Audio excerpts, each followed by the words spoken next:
the official podcast of the International UFO Bureau, founded in 1957 and reimagined for today. We're fusing decades of discovery with next-gen tech to uncover the truth about unidentified anomalous phenomena. Join Executive Director Terry Keel, CEO Mindy Totfest, and Director of Research Melissa Madrigal. 3 generations, 1 mission: to investigate the unknown and bring the truth into focus. This is the Bureau.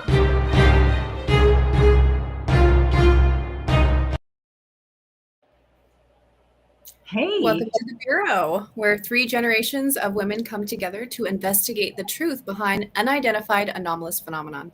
I'm Melissa Madrigal, joined by Terry Lynn Keel. Hi. Hi. This is a great evening, and I'm so looking forward to it. I know. We normally have Mindy joining us, but she will be back with us next week. Right. And I do want to say a quick right up front. We have had a lot of heartache this week, especially today, because we've lost 2 amazing ufologists that were friends. And we just want to give a shout out to the family and friends of Fred Saluga, who was a field investigator, and he was, somebody that we all knew and loved. And then IUFOB has lost a wonderful man.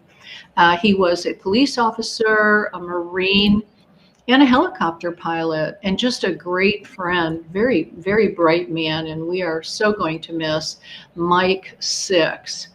And we just want to send our condolences to both families and let them know that we, send out a heartfelt prayer for everybody. We're so sorry to hear of these losses. But that's kind of a sad note, isn't it? It's a hard thing to deliver. It really is. We just loved both of them. They were great people.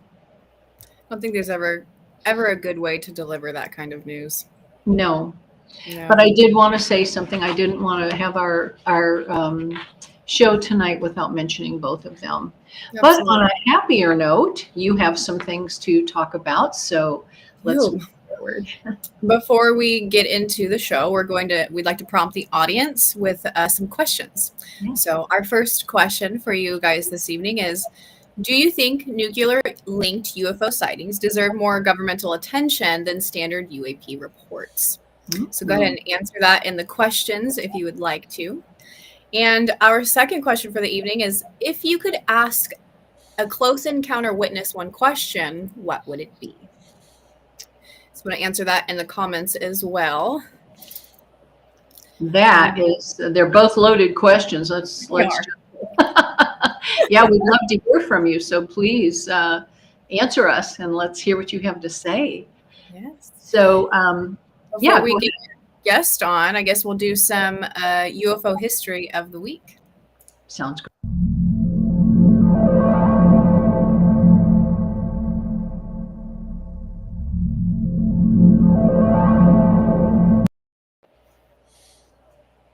On the morning of December 1st, 1987, just as the fog was lifting over Ilkley Moor in West Yorkshire, England, a retired police officer set off on a walk with his camera.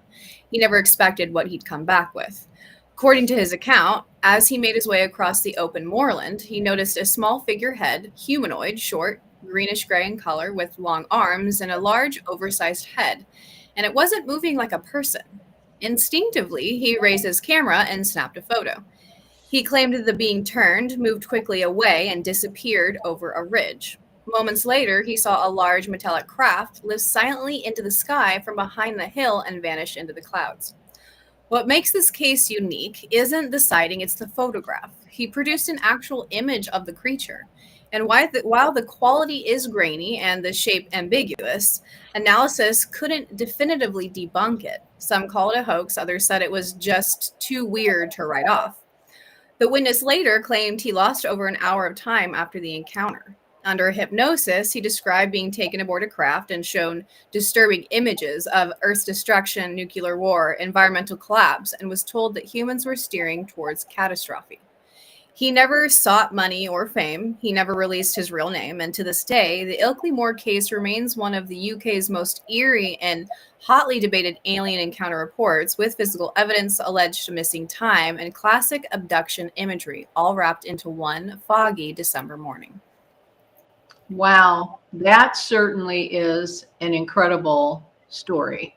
I mean, Absolutely. It's rare to actually capture the pictures. yes, not only that, but so much about that whole story rings very true with me, not because he had the picture, because that isn't what's ringing true. It's just that, he saw this, and then all of a sudden he's having, these visions of him being on the craft. And that does frequently happen, just like that, in a real abduction case. You don't know anything about it until maybe later. That's what happens, all too often. So just really, that's an incredible story. I know. Thanks for sharing that. Yeah. Thank you. The next story we'll go into is the abduction case in Italy. On the night of December 6, 1978, in the hills near Genoa, Italy, a 26-year-old night watchman made a call that would ignite one of the most bizarre and controversial UFO cases in Europe. The nightman was on patrol, checking the grounds of a private villa in the small town of Maranza. Around 11:30, he radioed his security team, frantic, out of breath, and barely coherent. He said that there were strange lights in the garden and non-human figures moving towards him, and then the line cut. Minutes later, his team found him unconscious in the dirt. His clothing were scorched and torn. His pistol was on the ground. When he came to, he was terrified. He said he had seen huge beings nearly 10 feet tall, with molten, scaly skin, glowing yellow triangular eyes, and claw feet. They weren't just watching him. They said that they took him aboard the craft. And this wasn't a one-time event. Over the next few years, he would claim to have been abducted multiple times. Under hypnosis, recorded and reviewed by doctors and investigators, he described advanced technology, strange environments, and messages from the beings warning of global catastrophe and environmental collapse. The case was quietly brushed off, and it involved multiple police reports, media coverage, and statements from other witnesses who saw lights or strange phenomena during the same time frames. His account was even filed into official Italian records. His story never changed. He never tried to profit from him, and to this day, he maintains what he saw was real. The entities didn't ask, they didn't explain, they just took him. Wow. That is a very interesting story. And there's such different extraterrestrials, not like many that you would see in other other stories, but there were a few in America that did look similar, and so it's interesting, are they related? Are these somehow related? So it's quite an interesting story there. Even the Pascagoula case, which we'll be talking about, is, strangely as interesting as that, It is, yeah.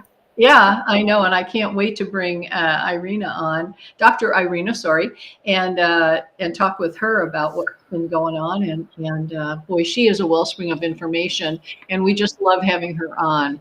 It's really an honor to have her with us tonight. Absolutely, it is. Yes, and let me just read a little bit about her. Dr. Irena McCammon Scott is an expert researcher, number one, and also a scientist, physiologist, and veteran UFO investigator whose career includes work for the Defense Intelligence Agency, the Center for UFO Studies, and the Ohio State University Radio Observatory.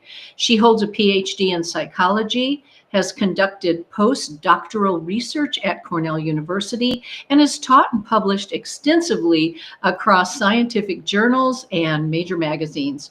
Dr. Scott is the author of 6 books, including her newest groundbreaking title, Pascagoula, The Ultimate Close UFO Encounter, which reframes the 1973 event as a nuclear-linked military embedded case with unprecedented documentation. Her work blends scientific rigor with investigative courage, making her one of the most respected voices in UAP research. So please join me in welcoming Dr. Irena Scott. Hi there. Hi. So good to have you on. And boy, isn't this interesting? This 73 case that you're talking about now is being linked with nuclear and military embedded in the case. So, I want to hear all about it. I want to hear what you have to say about this case. It's a huge case. We love it. And I'm so grateful that you've been so good about, bringing it to ufology to all of us. So you've had an extraordinary scientific career for sure. And so how did your work in physiology, behavior, and radio astronomy eventually lead you into all these UFO investigations? Well, it didn't. Yeah. Whenever they say UFOs, they always roll out a scientist, and scientist always says there's no UFOs. We're the only intelligent beings in the universe and all that. So my scientific career did not lead me into this. What led me into this was having my own sightings. Okay. Yes. And so you've worked with the DIA and CUFOS. What perspectives did those roles give you that shaped the way you approach the UAP subject? Well, one of my positions with the DIA was to identify aircraft. Yeah. And it was using the satellite that goes around, satellite photography in Russia type areas, spy on them. And one thing that impressed me back then is that we usually just, identified airplanes. But at one time, my supervisors said they had identified a UFO. Yeah. And I was able to see it on the film and everything. But what they were concerned about is that they were one of them, I think it was a GS-13 or something, highly ranked, and we had all these security clearances and everything. And we were the authorities. Well, so anyway, they said they turned the report into their supervisors, and their supervisor said, oh no, it was a spot on the film. And that's just what the government says to people, to us regular people. If we say, I saw UFOs, they say it doesn't exist. But this is a highly trained photo interpreter, with all these instruments that we measure everything with. And they were saying, well, that didn't exist, just like they do to us common people. And they were concerned about it because it was nice and clear, and it was on two different pictures, and we could get it in stereo. And so they sent it to a place called Cincy Densey, where they analyzed things, and Cincy Densey said, no, this is a real object. It's not a spot on the film. And so that caused me to think that the government's hiding something, even from people that professionals in their own positions. And since then, there's been a lot of, I've talked to some of the missile people and that sort of thing that have seen UFOs over missile bases. Right. Mm-hmm. And the government doesn't pay attention to it, even though this is something that can destroy the world and everything. Well, if a foreign airplane or something came near a missile base, it would cause all kinds of consternations, or if a foreigner.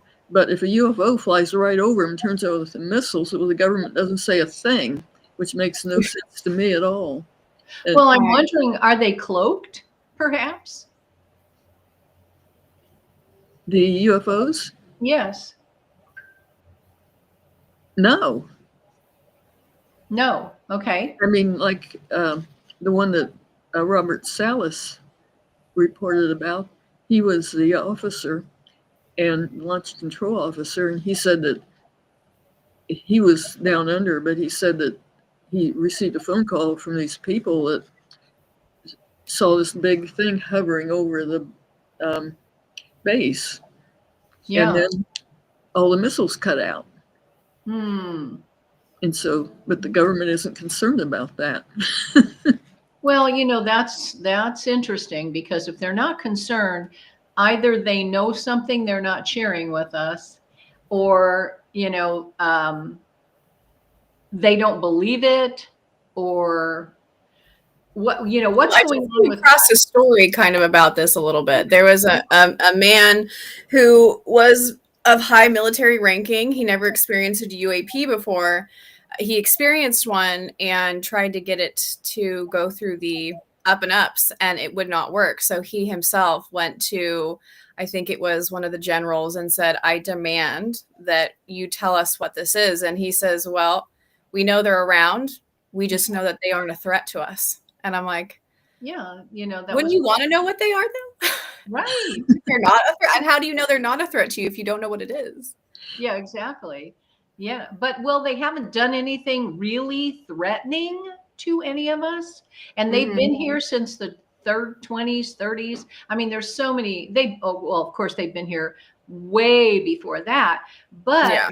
nothing has ever really been destroyed unless we have locked on to them and tried to destroy them. Then there has been retaliation from them, in which they have made our MiGs flying garbage cans, and so they just vaporize them, and that can happen, and people have died that way. And I know the stories behind that.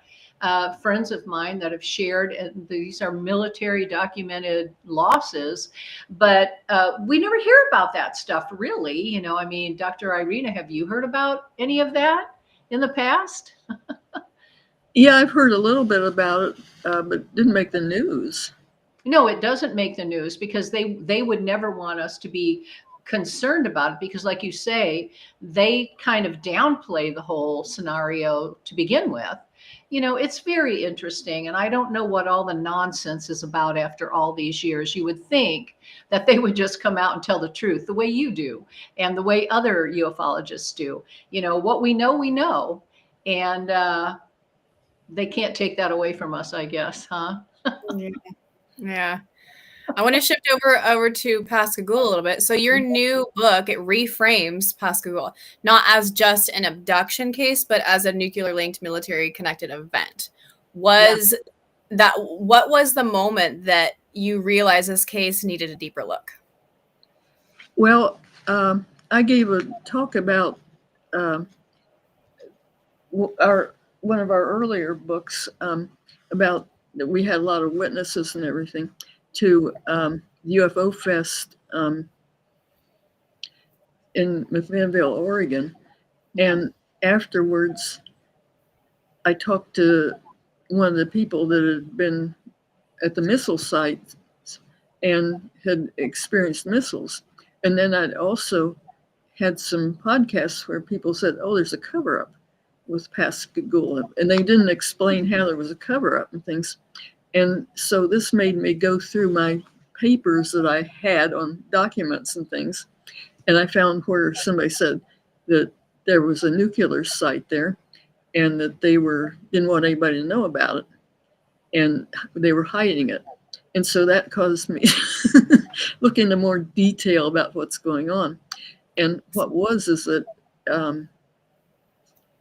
it's a nuclear site. It's the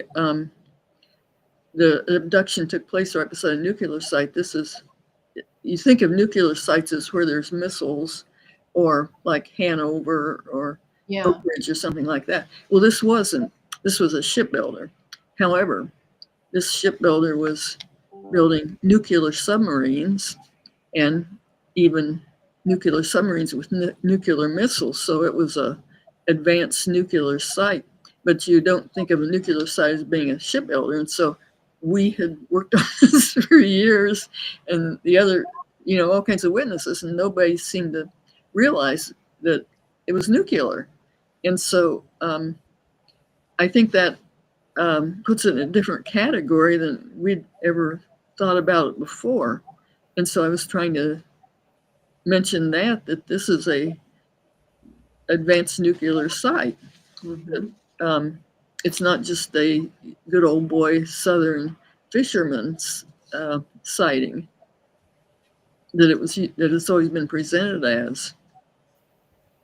Yeah. Many people don't realize how many credible witnesses were actually involved in Pascagoula. Right. What stood out to you about the witness pool and the documentation? Well, the witnesses took a lot of harassment for years and years and years. I mean, one of them wouldn't even talk about it, and the other one did. But they, said, why them? And, why would the UFOs be interested in abducting two fishermen out on a pier and all that? And harassed and harassed. But anyway, we found out later that the person that was manning the phones in the police department was taking, that same night that the abduction occurred, was taking calls. And he had about 50 calls and found out about other ones that were reporting something was flying around there. It was very difficult to make reports in, because if you even said UFOs, everybody said, you're crazy, they don't exist, and all that. And there wasn't anybody to report it to. And the people that did report it, the abduction, tried several things. They tried the newspaper, and the newspaper said goodbye. And they tried the Air Force base there, and they said, well, we closed up Project Blue Book, there's no UFOs, forget about it, and told them to report to the sheriff's office. So they reported to the sheriff's office, and normally if if you just walked into the sheriff's office and said, well, I was abducted by a UFO, they'd say, you're the medical doctor, and get locked up. But these people did a real good investigation of it, and they first of all interviewed them individually. Then they put them in a room together with an interviewer and interviewed them. And then what they did was a whole lot different than anything else that was really convincing.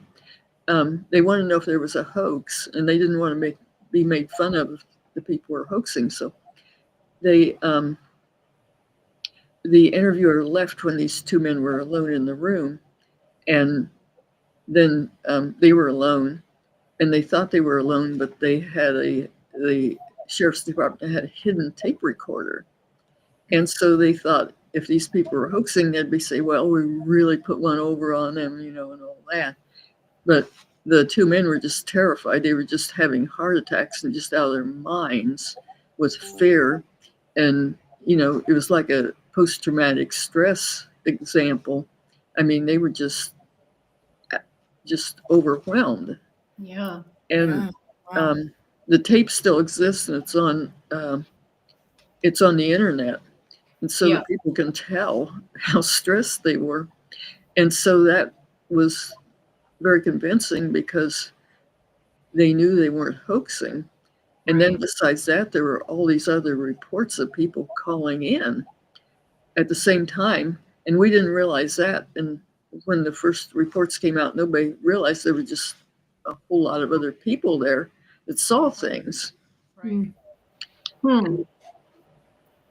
I mean, this is pretty unusual, because with a usual abduction account, they're not taken seriously by even ufologists, because ufologists, look at debris and all that and bodies and everything where there's nothing to really say anything to see. But they'll accept it because it's hard evidence. With abductions, oftentimes they occur way off in the boondocks with no other witnesses, no way to document it. Often the people don't remember it, and if they do, it's under hypnosis and things like that, so it's not documented.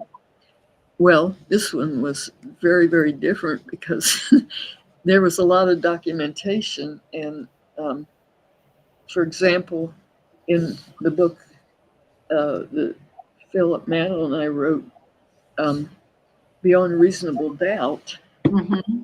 we were comparing it to circumstantial evidence in a court case.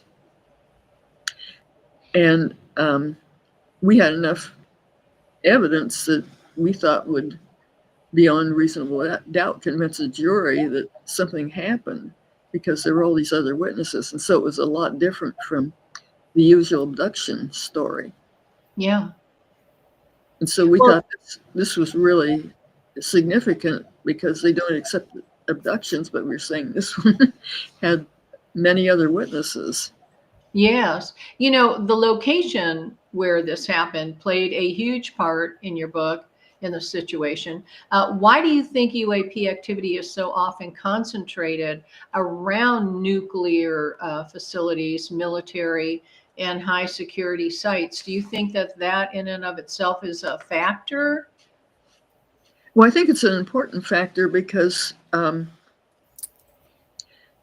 our nuclear weapons could destroy the whole human race. And Yeah. so it's very important. Plus, it's also important for the government security because they've been having all kinds of security ever since they started, ever since they discovered nuclear energy. And they are making weapons with it. And like the Manhattan Project was very, Right. very secured. And Wow. so the nuclear sites are very, very secured. And Yeah. In spite of all that security, there's good evidence that something's going on, and Well, the yeah. government just ignores it. Yeah. Then And, there's those stories of being able, they're super secure, but we have UAPs that come overhead and right. disarm all of the nuclears within an Right. instant. Right. And you know, it appears that they keep saying that, you know, who are they? The government will tell us often that extraterrestrials are a threat to us. However, what threat are they when they're trying to encourage us not to be a threat to Yeah. ourselves? You know, they're actually trying to protect us. And usually what we get from them, and even I got in my own experiences, was that they're not here to harm us. They're here to help us, to give us some understanding about who we are. So that's not much of a threat to us. That's actually a great help to us. And, you know, being around those nuclear facilities, they're trying to protect us from ourselves. I mean, wouldn't you agree? Well, Yeah, I would agree. one of the abductees said that the aliens said that we're the biggest threat to ourselves that exists. Yeah. Amen. Amen. It's a fact. Yeah. But you really don't know because you don't know anything about them. Well, true, we don't know a lot about them, but I can tell you this, Dr. Irena, I know a lot about us, and we can't believe anything we say. We all spread, oh, peace and love and all that, and then we'll shoot people at the drop of a hat. Okay, so what I know is all humans are double-tongued to a degree, and it depends on what scenario they get themselves into. I do know a lot about us. I know a little bit about them. And what I personally can bring to this table and this conversation would be, I've never been threatened. I've never been threatened by my personal experiences with extraterrestrials. And so, you know, this is why this is so interesting. This case is just amazing. You know, nobody was really hurt. They were helped, perhaps, to understand more so. Yeah. But what's your take on that? Well, they were hurt in a way because it was a horrible experience of being paralyzed Yes. and, Yeah. you know, abducted and everything else, but they were also hurt by the human response of being harassed and derided and called That's crazy true. and things. And so it changed their life, not only the abduction, but also the human reaction of, Right. harassing them, tormenting them. Yes, but that came from us, not Yeah. them. And I do think that, yes, it is very harassing in a sense that we're abducted against our will, but there is always like a silver lining in that with everybody. It's like all of a sudden your mind is opened. All of a sudden you understand things that you would have never even bothered to look into. All of a sudden you have a deeper knowledge of not only yourself, but of the world you're living in and how bizarre this place actually is. And it seems like, to me, everything has been positive in a sense versus the negative. I mean, and I'm sure there are people out there that have had bad experiences, but then I have to wonder why. Why was that bad? What did you bring to that experience? Not that that is the same thing with everybody, but I don't know. I haven't ever had anything bad happen. Have you? Personally, from them? Well, my sister and I had an experience where we thought they nearly might have killed us. Uh-huh. Ooh. And so we were. What? It wasn't a good experience. We didn't have, I don't know if we were abducted or anything, but something happened that could have killed us. And I was amazed that it didn't. So I'm not too sure about that. But also they have, disappearing people and stuff that you just don't know. Yeah, that is very strange. Well, let me ask you, your research uncovered unusual mind control or trance-like elements among witnesses. What evidence led you to consider these neurological effects seriously?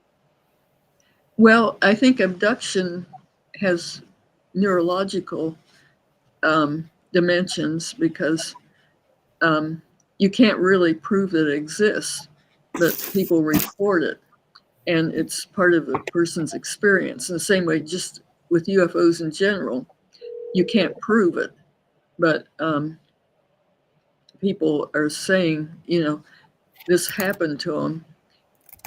And so you might say all of it's mental, but then there were also cases where people seem to experience mind control. And like an example is that these two couples were standing on a street and just being normal. They had their kids with them and everything was just normal. And then this object came over. And then the people just turned around and walked back to their houses. And nobody said anything. Mm-hmm. And then suddenly they seemed to come out of a trance and said, what on earth was going on? Why did we just walk back to our houses? Why didn't we, point at it and ask each other what we're doing and things? Mm-hmm. And that's happened in several cases like that, where it'd be around a UFO and they just don't have the normal reactions. Right. That is a fact. That has happened to me. They do take control somehow. It's not like you're not able to move or breathe or have any type of experience. You can see and hear and all that, but they do control. And I do believe it has something with missing time. They move you in different spaces somehow. And I have never understood how that happens, but they have the ability to do that. And everything they do is through mental telepathy. They don't, talk to you. It's really interesting, Definitely. But it's consistent with everybody. Everybody has that same story. And I don't know. I think that's just how they are. They're other than we are. They're not like us. They're different from us, but that's how they function with us. And so for us, it's completely other. It's very different. But for them, this is how it happens. And it's consistent throughout thousands upon thousands of reports. Yeah, absolutely. Mm-hmm. I'm looking forward to your answer on my next question here because it's within my own area of work. So you also dive into USO activity and possible transmedium craft connection to the event. So for you, what patterns did you uncover in underwater reports? Well, for one, that made the national news, the abduction. But about around a month later, there was an unidentified submersible object report too from a USO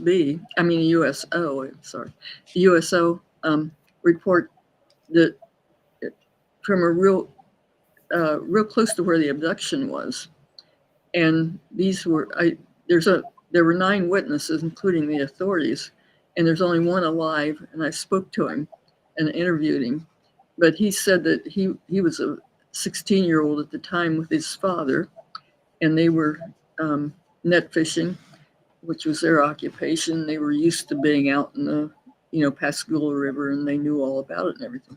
Well, they said they saw this thing that was lit up in the water, and they couldn't figure out what it was.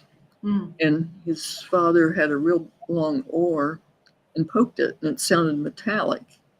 And then they were with relatives, and the relatives saw it. And if they bothered it, like poking it, it would turn off its lights, and then it appear someplace else. And so they chased it around, and nobody could figure out what it was. They'd never seen anything like it. So he and his father went to get the Coast Guard, and the two officers came out in a larger boat to try to figure it out too. And they were just as confused as the fishermen. They'd never seen anything like it. They had no idea what it was.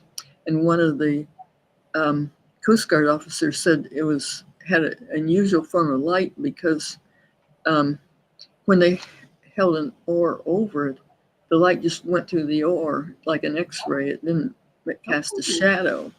Very cool. And so the Coast Guard didn't know what it was either. And at that time, I didn't realize this was an atomic site, a nuclear site.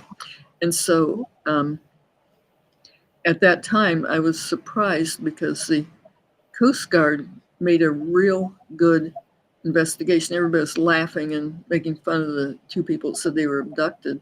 But the Coast Guard took it more seriously and had some big shots interview them and everything. And I wondered why the Coast Guard took this so seriously when everybody else was making fun of the abduction. Well, now I know, because it was a nuclear site, and part of the Coast Guard and the Navy knew it was a nuclear site because they were making nuclear subs. And so that answered that question when I figured that out recently.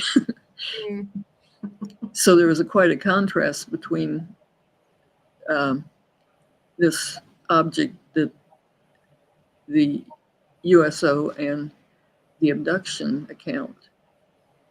That is interesting. So you're always really learning more and gathering more information from these experiences that are submitted and in your own, it's, I feel like that is a truth in experiencers, that you get a portion of the understanding when it happens. And then through the years, you seem to get more understanding about what happened. And sometimes that's from listening to others and their experiences, and it all of a sudden clicks with what you've experienced. And we're constantly learning about what happened to us, and others. I think that's like miraculous. It's really amazing. But you have to stay open. You have to stay in the moment. You have to stay kind of like studying it and looking at it. And I know for me, and I'm sure for you, experiencers, it's a passion we have. It's like, we can't turn that off. You can't turn that off. I was talking to a friend today, Jim Peniston, a good friend, wonderful guy. And I mean, every year he experiences at the same time of year, exactly what happened. It's really difficult sometimes on the date of when these things happen to us. We go through it all over again. It's in our dreams, it's in our thoughts. And man, I'm telling you, it's amazing. Do you have any issues like that at all, Dr. Irena? Yeah, I've had some unusual things happen. And then 1 year later, something will happen like that. It's very strange. Yeah. And to continue an answer about the transmedia travel, Yeah. well, that was evident. I mean, they're having a big deal about that now with the tic-tac and everything, the transmedia. Well, this was reported in Pascagoula, that people were reporting sightings of things leaving the water and flying away, just like now, which, our own devices don't do that. We have, submarines and boats and airplanes, but airplanes don't dive in the water and fly underwater and things. The same opposite for submarines and all that. Yeah, But, yet they don't. Right. Yeah, absolutely. So some of your findings suggest parallels between Pascagoula and the later Tic Tac event. So how do you see these two major cases connecting? well, there was an amazing connection that was another thing just occurred to me recently, just before I wrote the book. The Tic Tac was from the Nimitz fleet, and the main ship that identified the Tic Tac was the Princeton. And out of all the billions and billions of radar installations, everything else, the Princeton was who got the data that finally led the government to say maybe there's UFOs, and is leading a little bit into disclosure. Well, what was interesting is the Princeton was built in Pascagoula by the company, the shipbuilding company that that made it a nuclear site, and the Nimitz fleet was also built by a portion of that company that wasn't in Pascagoula. But I thought that was very interesting too, that what led to today's slight recognition from the government and disclosure is something from Pascagoula. Yeah, very interesting. Very nice. And you've said that this case may have helped catalyze the modern disclosure era. What pieces of evidence point you in that direction?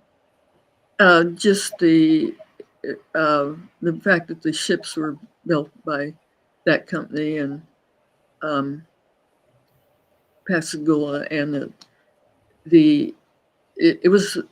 there were so many sightings that night of the abduction. It was like an invasion of the whole place, and people saw UFOs, and they were over that area where the company was and everything.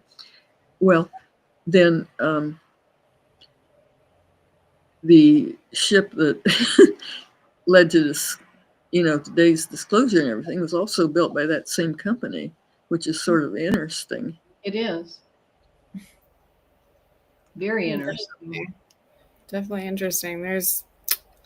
So for listeners who study Pascagoula further, where can they access your work, and what do you hope that they take away from it? Well, I'm concerned about it because they're talking about UFOs being the people that reported them at the missile sites are concerned about UFOs affecting missiles. And if they can turn them off, they could also turn them on and start a war too. I mean, they haven't, but there's always that possibility. Well, I was adding to that by saying that it's also not only is there electronic effects, and there were electronic effects with this too, but mind control effects And that's dangerous in an atomic site Yeah. because you can they can control your mind, but they can also put post-hypnotic suggestions in too.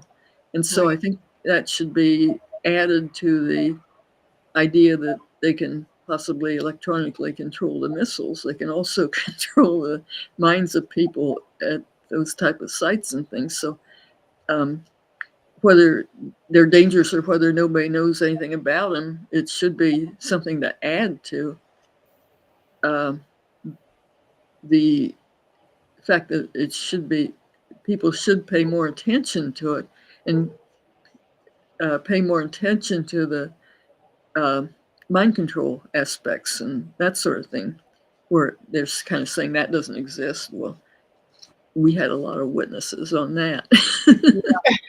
It does exist. Yeah. And that is a bit frightening. But again, we don't have proof that anything has been very negative about it. But yeah, any type of mind control is very, I mean, our military uses mind control, and I don't know if they're above that, even though I'm utilizing it on us. I do know that they certainly can and do, but I don't know that it's to the negative degree. You know what I'm saying? I mean, do we have proof? I don't believe we do. I don't know of any proof that we have that they've done anything negative with that. Excuse me, I have to cough. Sorry. No, but it seems so odd that the government totally ignores the whole thing. That I mean, this is something that I shouldn't say, but I've said it before. It's even in my book that maybe there's some mind control employed in the government Oh, to sure. cause them to ignore the whole thing. I mean, some place at the top, I wondered that when I worked for the DIA, if something way up is affecting the whole government attitude. And I wonder if it might be some kind of mind control. Absolutely. And what a good point that is, because it seems that, and I hate to say this, but like they don't know what they're doing. The government doesn't seem to be able to, we don't trust them. There's a reason for that. There is a reason for that. And you're right. Maybe they are being some form of mind control there. And yet we're looking for disclosure from them. And I've often wondered, do we need it once we've met them, once we've had experiences with them? We who have, we don't need the disclosure, but those who haven't had any type of interactions with off-world beings, extraterrestrials, they need that. They need that. It seems, from my perspective, disclosure is not one big event. It is slowly people opening up and realizing that there's a lot more out there than we thought.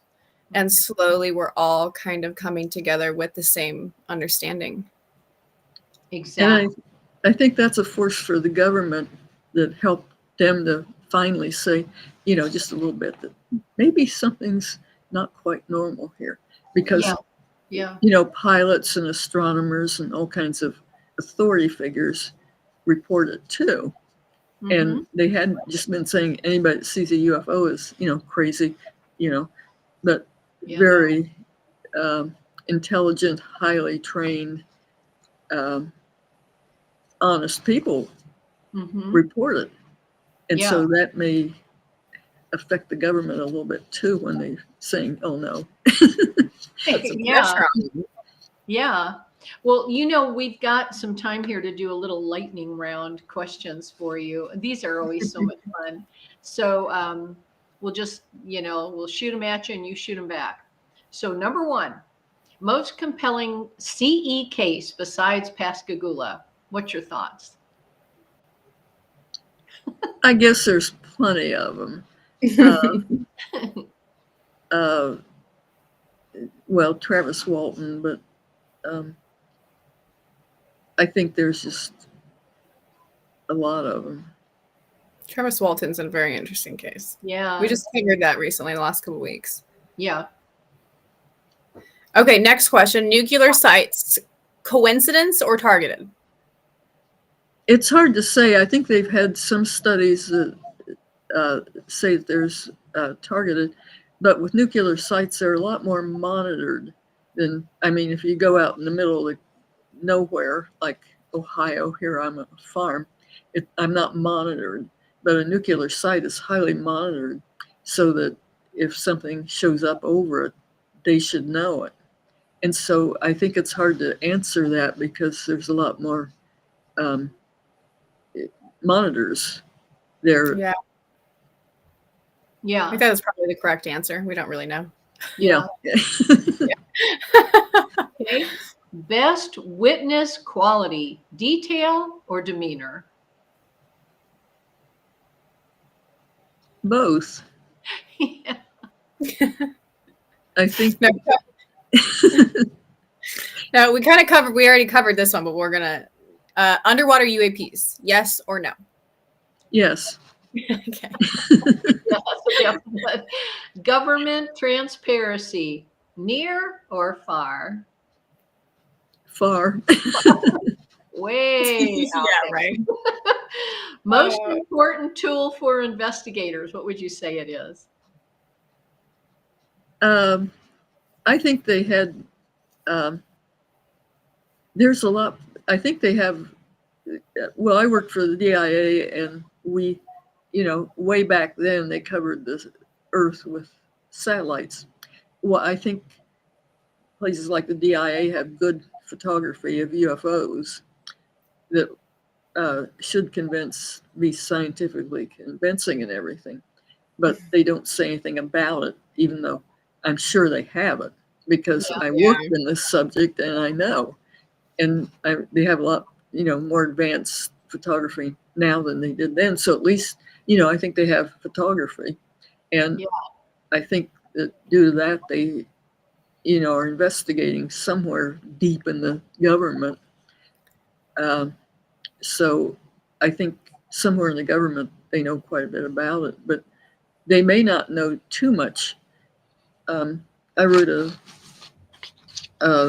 article in the MUFON Journal about disclosure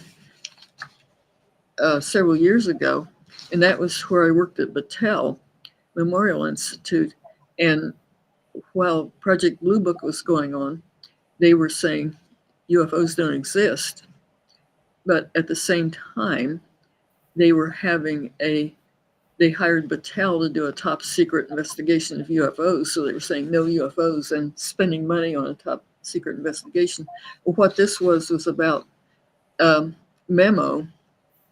It's called the Pinnacle Memo that some people, whistleblowers in UFO and Battelle got out that said when they had the Robertson panel, they had all these experts that had in all kinds of fields except UFOs and gave them information. The experts came to their conclusion and said, oh, there's no UFOs, and came to the conclusion that they should make fun of everybody that saw them. Well, what happened was that they were supposed to use the study of Battelle.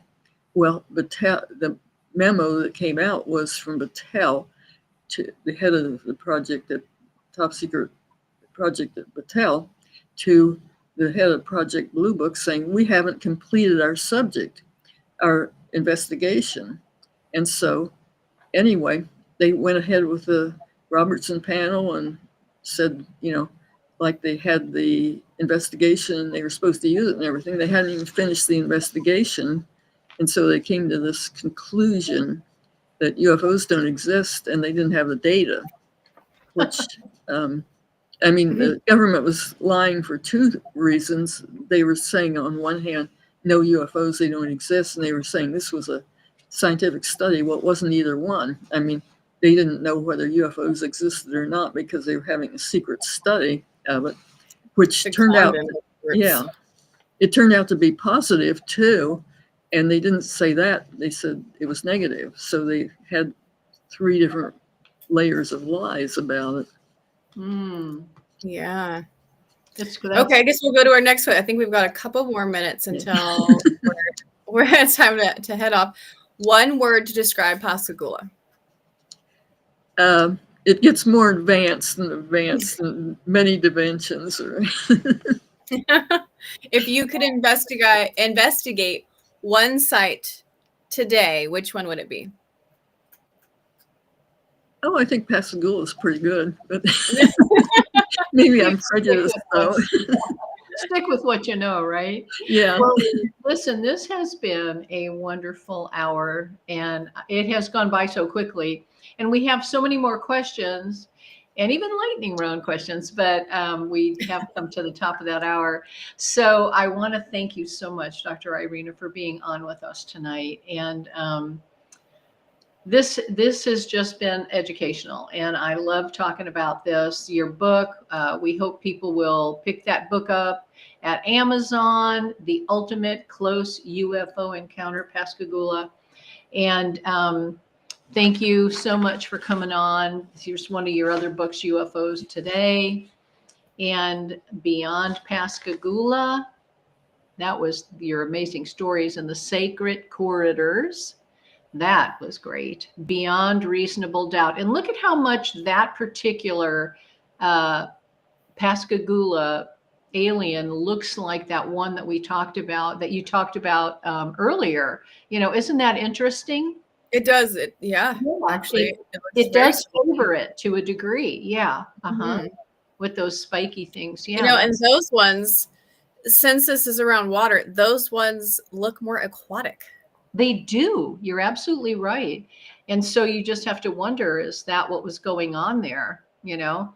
And Dr. Irena says she keeps learning more and more about it. Well, there's something else, you know, Genoa, Italy, way back in the 80s. Exactly. So yeah, Inside the Lightning Ball. That is a very interesting book as well.